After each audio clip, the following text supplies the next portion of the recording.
Hey, what's up everybody? My name is Chuy and welcome back to Boss Labs. And last week I was absent, or we were all absent. Miguel took the reins and provided you some tips, or a tip on taking better portrait photography. And I hope you all enjoyed that. Make sure to visit his channel, give him a like, subscribe, all that good stuff. And hopefully he'll send some people my way. But today we're gonna talk about some of my favorite shortcuts for Premiere Pro. And I'm just gonna go through a quick list. It's not necessarily an in-depth look at shortcuts, just some of the ones I literally use every single day of my life because I'm always on that program. So before I start talking about the shortcuts, I want to talk a little bit about pricing and how I approach pricing nowadays when it comes to editing work. If you don't care about any of that, feel free to look at the description below. I'll add a timestamp for the location where the actual shortcut part of the video starts. But if you want to stick around, I'm going to talk for a minute or two about how I currently approach my pricing for editing videos. And that's something I've been doing a lot, especially during this pandemic. A lot of clients require some editing, and this definitely helped me out, and it continues to help me out. But when I first started, this was 6, 7, 8 years ago, I was living in Texas and I was picking up some small jobs and working, editing, doing weddings, things like that. And for the most part, I would charge an hourly rate. I think that's a great place to start for people. You know what you're getting, you can put the work in. Doesn't matter how little or how long it takes you to actually get the edit, you know what you're getting paid per hour. And that's something I don't necessarily do anymore, but I think it's a good place to start. As far as what I do now is I tend to give out a flat rate for the project. And that could be a little risky, but it tends to work better out for me nowadays. And let me explain why. And that is because I know what the end rate is going to be. I know what I'm going to make for the project. The client knows that they're going to get their video, they're going to get their deliverables at a certain time, and that's what they're paying for. But the main reason I do this is because I gather all the information from the client, what it is that they're sending me if I haven't shot the footage myself, how much of it, how much footage, and what their expectations are, what the deliverable is at the end of the day that they're gonna want from me. How many revisions, all that goes into account, including if we have to purchase music, everything like that gets asked to the client and they provide me the information. And then I take that and I calculate, sure, maybe more or less how much it's gonna take me, how long it's gonna take me rather to get the edit done. But it's more just kind of a vibe.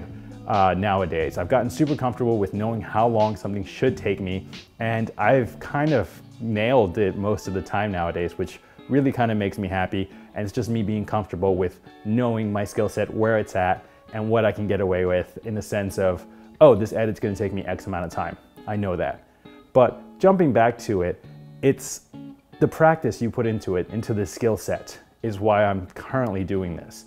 What I used to be able to do 3, 4 years ago in 5 hours, I can now do probably in 1 or less than 1. I pride myself in being able to edit quick or get something started very quickly, but that doesn't change the end outcome of the video. It doesn't change the deliverable.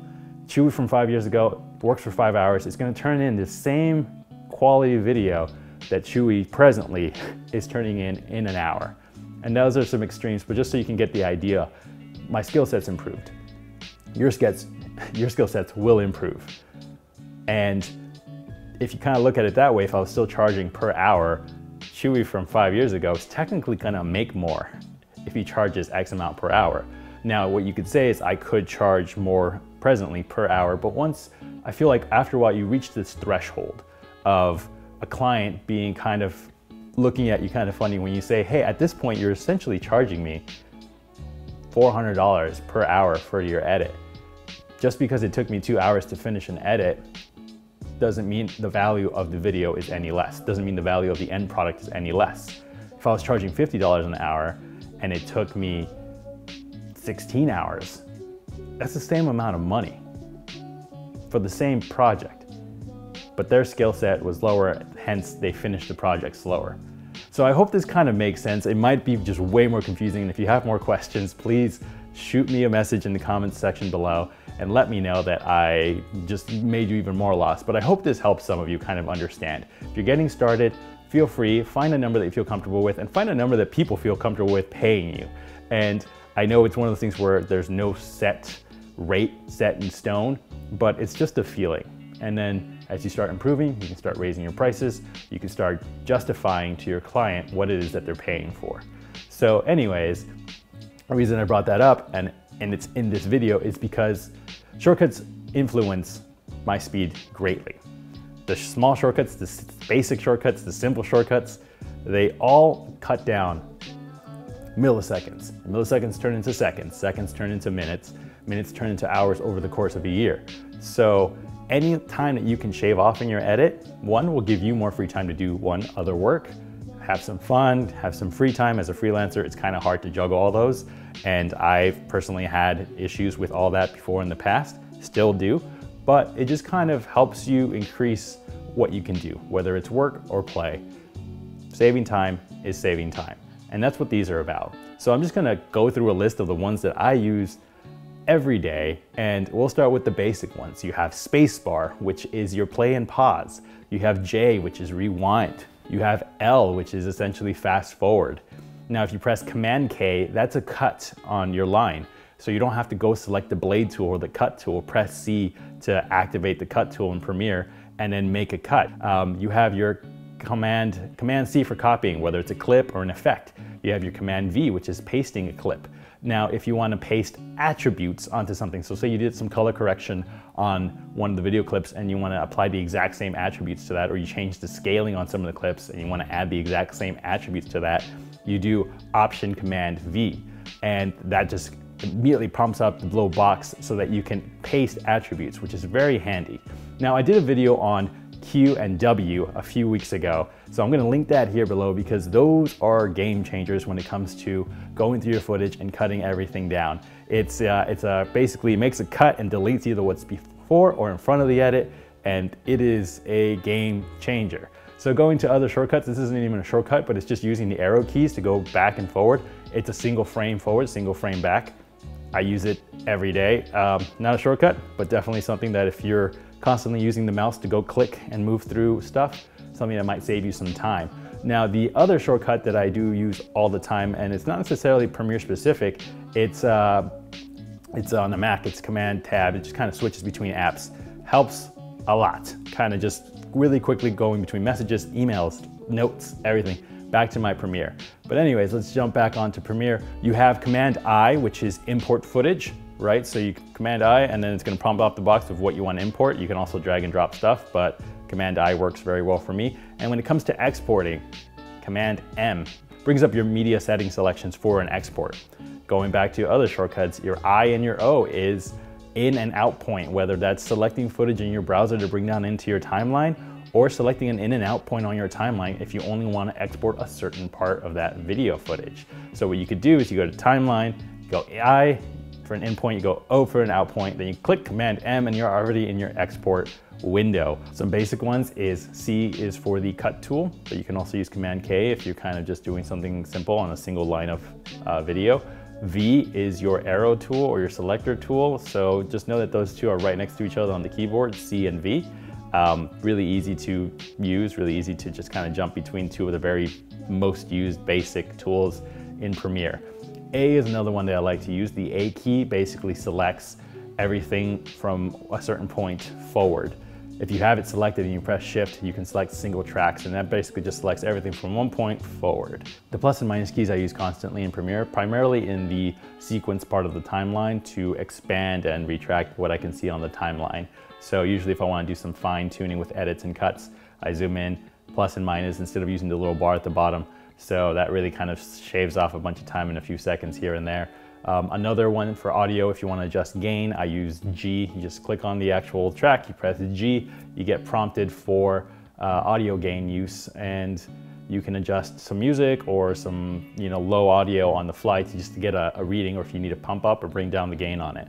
And the last one that comes to mind is F. Just pressing the F key while you're in your timeline on a sequence and you want to see what the raw footage looks like or what's around the selected part of the clip you selected. So you just place your playhead on top of the sequence, press the F key, and it'll quickly show you the raw footage of that clip. It'll show you what you selected, an in and out point of what's currently in your timeline, but you'll also be able to select outside of that if you wanted to see what was before or after the clip that you actually have in your timeline. And it's very handy in case you feel like you maybe cut something short or wanted to see what followed, or maybe the subject said something different and you maybe didn't catch it and it feels a little off. instead of looking for it, you kind of just go to the clip, press F, and it's going to show you the source material. So that's it for us here today. Just a quick short list of my favorite shortcuts to use in Premiere Pro that really kind of help me be more efficient with my work and get my work to my client much quicker. Happy clients will keep returning and they'll keep wanting to work with you if you are easy to work with, one, and two, are efficient with what you do. So these shortcuts will help you create your own workflow and figure out how you can use them to shave seconds and shave time and give yourself some more time to do more stuff. So yeah, that's it for us here today. And I hope you enjoyed the first part of the video as well, where I kind of just blabbed on about how I price my editing. I hope that made sense. And yeah, I mean, I think that's all I have to say. We're gonna have some merch at some point, you know, for purchase if anyone cares to buy my brother's designs, because they're fucking awesome. And yeah, so we'll catch you next time. I don't know what else to say, but I just feel like talking today. Peace. Okay, yeah, so I was too lazy to put everything back on, but I did forget like the most important shortcut that I use every day, which is driving me crazy that I forgot about it, but it is Command S or Control S. It is to do a save on your project. I probably forgot to talk about it because I use it so often that I don't even register the fact that I press it probably about 300 times a day. Premiere is a lovely program. I love using it. It crashes. It will crash. It will crash on you, and if you don't have autosave set up for every 5 minutes, because I find it annoying, you will occasionally lose some work. And nothing worse than only having your autosave like I do every 20 minutes, because I like being in control of everything, and I like being in control of when I click save. So I press save when, I mean, I don't know anymore. I'm pretty sure if someone had a camera on my keyboard all day, I would do it every 10 seconds probably. It's inherently part of my person to just press Command S when I'm working on Premiere. So save often, and just press it like your life depends on it. If you have a thought about something else, save. You get a text message and you decide to answer it, save before you answer the text message, and then save when you come back before you start working again. I'm not kidding you. I'm not saying it's crashing every 10 seconds, but I've had enough horror stories of not saving often when I was very young and losing 30 minutes of footage or edits here and there. And as a professional, that's something you never want to happen. So Command S, Command S, Command S. Save constantly. I don't care if you're using a shortcut or not. If you just want to press File, Save As, and create a backup save somewhere else, do it. Do it as much as your heart desires. Save. And save a lot. Okay, thank you.